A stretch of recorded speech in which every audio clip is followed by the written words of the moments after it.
ஒரு தோழர் வருகிறார், அல்லாஹ்வுடைய ரசூல் ஸல்லல்லாஹு அலைஹி வஸல்லம் இடத்தில், யா ரசூலல்லாஹ், எனக்கு உணவு தேவை, இந்த இரவு பசி.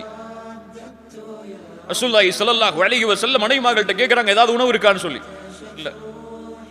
யார் இந்த விருந்தாளையை கண்ணியப்படுத்துவது? ஒரு அன்சாரி தோழர் எழுந்திருக்கிறார். எழுந்திருந்து தன்னுடைய வீட்டுக்கு அழைத்து செல்கிறார், வாருங்கள் என்று. மனைவிட்ட போறாங்க, கதவு தட்டி உள்ள சொன்னார்கள், மனைவியே, அக்ரிமி தைஃப் ரசூலில்லாஹ், அல்லாஹ்வுடைய ரசூலுடைய விருந்தாளையை கண்ணியப்படுத்துங்கள், என்ன உணவு இருக்கு? வீட்டுல மனைவி சொன்னாங்க, குழந்தைகளுக்கு உள்ள உணவை தவிர எதுவுமே இல்லை நம்மள்ட்ட. குழந்தைகளுக்கு இரவுக்கு உணவு இருக்கு, அவ்வளவுதான், நமக்கே உணவு இல்லை. திருப்பி அனுப்பிச்சிட்டாங்களா?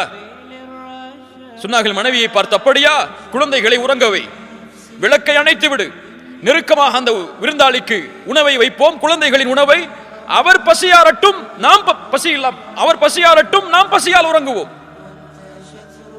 அப்படியே குழந்தைகள் உறங்க வைக்கப்படுகிறார்கள், விளக்கு அணைக்கப்படுகிறது, அவர் சாப்பிடுகிறார்.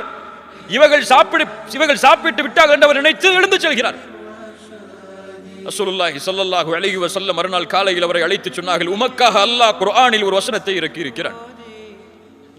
ஒரு ஏழை நபித்தோழருடைய வீட்டில் இரவில் நடந்த செய்தியை அறிந்தவன் யார்? இந்த நபித்தோழருடைய இந்த நிகழ்வை உணர்த்துவதற்காக மறுமை அழியும் வரை இருக்கக்கூடிய குர்ஆனில், உலகம் அழியும் வரை இருக்கக்கூடிய குர்ஆனில் அல்லாஹ் ஒரு வசனத்தை இறக்குகிறான், வயுஸிரூன அலா அன்ஃபுஸிஹிம் வலவ் கான பிஹிம் ஹஸாஸா. தங்களுக்கு தேவை இருந்த பொழுதும் அல்லாஹ்வுடைய பாதையில் செலவு செய்தவர்கள். என்ன அர்த்தம் இந்த வசனத்திற்கு? தங்களுடைய தேவையை பின்னால் வைத்து பிறரின் தேவையை முற்படுத்தியவர்கள். நம்ம இப்படி எங்களுக்கே வழி இல்லை, உங்களுக்கு கொடுக்கணுமான்னு கேட்போம். நபித்தோழர்கள் யார்? எங்களுக்கு எதுவும் இல்லை என்றாலும் நீ மகிழ்ச்சியாக செல்.